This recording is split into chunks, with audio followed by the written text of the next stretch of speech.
AD classes के YouTube channel पे मैं इस वीडियो के माध्यम से लूसेंट सामान्य ज्ञान के सीरीज़ में एक नया लेक्चर जोड़ने वाला हूं।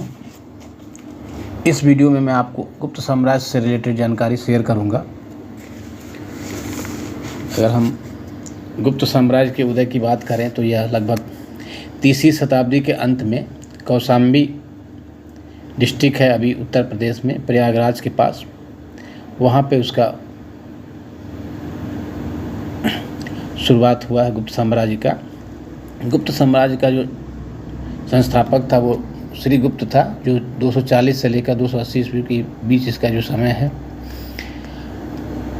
और इसका उत्तराधिकारी था घटोत्कच, जिसका समय 280 से लेकर 320 ईस्वी के आसपास का है। अगर गुप्त वंश के महान सम्राट की बात करें तो उसमें पहला नाम जो है चंद्रगुप्त का आता है, प्रथम का, जो 319 ईस्वी से लेकर 335 ईस्वी तक इसने शासन किया है। और इसने एक नए संवत गुप्त संवत का प्रचलन किया था। गुप्त संवत तथा शक संवत के बीच में 241 वर्षों का अंतर है। और चंद्रगुप्त प्रथम को ही जो है गुप्त वंश का वास्तविक संस्थापक माना जाता है। मुद्रा साक्ष्यों से स्पष्ट होता है कि चंद्रगुप्त प्रथम ने लिच्छवी राजकुमारी कुमार देवी से विवाह किया था। गुप्त वंश में ही सर्वप्रथम चंद्रगुप्त ने ही रजत यानी चांदी के मुद्राओं का प्रचलन कराया था। और चंद्रगुप्त प्रथम के बाद हम समुद्रगुप्त के बारे में चर्चा करेंगे। चंद्रगुप्त प्रथम के बाद ही उसका पुत्र समुद्रगुप्त शासक बना। उसके समय में गुप्त साम्राज्य का सबसे अधिक विस्तार हुआ था। समुद्रगुप्त के सामरिक विजयों का विवरण जो है हमको जो है हरिसेन के प्रशस्ति काव्य या प्रयाग प्रशस्ति से मिलता है। इस प्रशस्ति में चंद्रगुप्त द्वारा समुद्रगुप्त को उत्तराधिकारी चुने जाने का भी विवरण मिलता है। समुद्रगुप्त ने उत्तर भारत के 9 शासकों को पराजित किया। पराजित राजाओं में जो है अच्युत, नागसेन, गणपति ये प्रमुख थे, तथा उसने दक्षिणावर्त के 12 शासकों को भी पराजित किया। दक्षिणा नीति की 3 प्रमुख आधारशिलाएँ थीं: ग्रहण, मोक्ष, अनुग्रह। समुद्रगुप्त की दक्षिणापथ विजय को धर्म विजय की संज्ञा दी जाती है। गणतंत्री राज्यों में स्वर्णकर दान, आज्ञाकरण, प्राणागमन के द्वारा उसके प्रचंड शासन को परितुष्ट करने की चेष्टा की। शक, कुषाण, मुरुंड आदि शासकों ने समुद्रगुप्त की अधीनता स्वीकार करते हुए 3 विधियां अपनाई: आत्मनिवेदन, कन्योपायन, गुप्त मंदकम। यानी आत्मनिवेदन, सम्राट के सामने स्वयं हाजिर होना; कन्योपायन, अपनी पुत्रियों का गुप्त राजाओं से विवाह करना; तथा गुरुत्व मंदकम यानी स्व विषय भुक्ति शासन याचना, अपने विषय या भुक्त के लिए शासनादेश प्राप्त करना। समुद्रगुप्त द्वारा जीते गए राज्यों देशों को 5 समूहों में बांटा जा सकता है। समुद्रगुप्त का समकालीन लंका नरेश मेघवर्ण ने समुद्रगुप्त के पास उपहारों सहित एक दूत मंडल भेजा था तथा गया में मठ बनाने की अनुमति भी मांगी थी। अपनी विजयों के उपरांत समुद्रगुप्त ने अश्वमेध यज्ञ किया, जिसका परिचय उसके सिक्कों तथा उत्तराधिकारियों के अभिलेखों से प्राप्त होता है। उसके सिक्कों पर मुद्रित अप्रतिरथ, व्याघ्र पराक्रमकम, पराक्रमांक जैसे विशद गौरवपूर्ण स्पष्ट साक्ष्य प्रस्तुत करते हैं।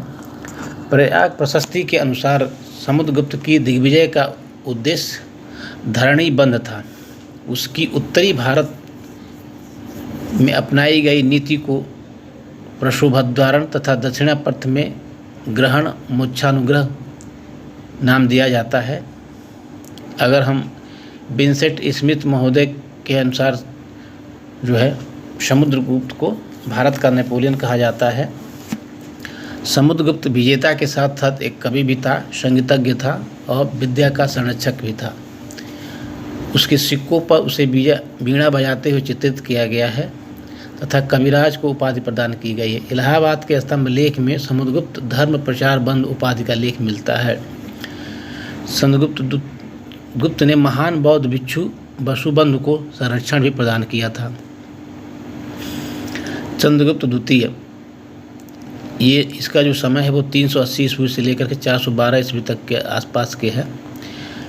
समुद्रगुप्त के पश्चात गुप्त वंशावली में चंद्रगुप्त द्वितीय का नाम उल्लिखित है, परंतु दोनों शासकों के बीच रामगुप्त नाम का एक दुर्बल शासक भी अस्तित्व में मिलता है।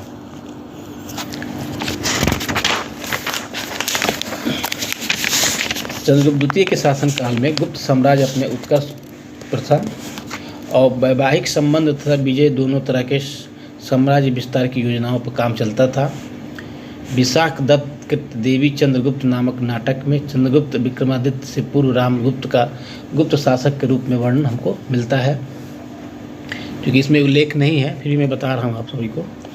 चंद्रगुप्त द्वितीय को अन्य नामों से जानते तो उसमें देवगुप्त, देवराज, देवश्री तथा वो अनेक उपाधियां धारण किया था। विक्रमांक, विक्रमादित्य, परम भागवत। चंद्रगुप्त द्वितीय ने शक मुद्राओं से ही अनुकरण करके चांदी के सिक्के उत्तीर्ण करवाए थे। भारतीय अनुसूचियों में उसे साकारादि के रूप में भी स्मरण किया जाता है। चंद्रगुप्त द्वितीय के समय में पाटलिपुत्र तथा उज्जैन जो है विद्या का प्रमुख केंद्र था, और उज्जैन जो है उसकी दूसरी राजधानी भी हुआ करती थी। चंद्रगुप्त द्वितीय के शासन का स्मरण लड़ाइयों के कारण नहीं बल्कि कला और साहित्य के प्रति लोगों का प्रेम था, उससे जाना जाता था। अनुश्रुतियों के अनुसार उसके दरबार में 9 विद्वानों की एक मंडली निवास करती थी, जिसे नवरत्न कहा जाता था। चंद्रगुप्त द्वितीय के समय में ही जो है चीनी यात्री फाहियान भारत आया था। चंद्रगुप्त द्वितीय का उत्तराधिकारी जो है कुमारगुप्त महेंद्रादित्य था उसका नाम। वो 415 से लेकर के 454 ईस्वी का जो समय था वो इसका समय है। गुप्त शासन की प्रथम तिथि 415 ईस्वी में उसको बिलसड़ अभिलेख से यह ज्ञात होता है कि अंतिम तिथि का बिलसड़ अभिलेख से कुमारगुप्त तक गुप्तों की वंशावली प्राप्त होती है। गुप्त शासकों में सर्वाधिक अभिलेख कुमारगुप्त के मिलते हैं। मध्य भारत में रजत सिक्कों का प्रचलन कुमारगुप्त के समय में ही हुआ था। कुमारगुप्त ने अश्वमेध यज्ञ किया था और इसने नालंदा विश्वविद्यालय की स्थापना भी की थी। इस विद्यालय को ऑक्सफोर्ड ऑफ महायान बौद्ध कहा जाता है। कुमारगुप्त शासनकाल तक गुप्तों की वंशावली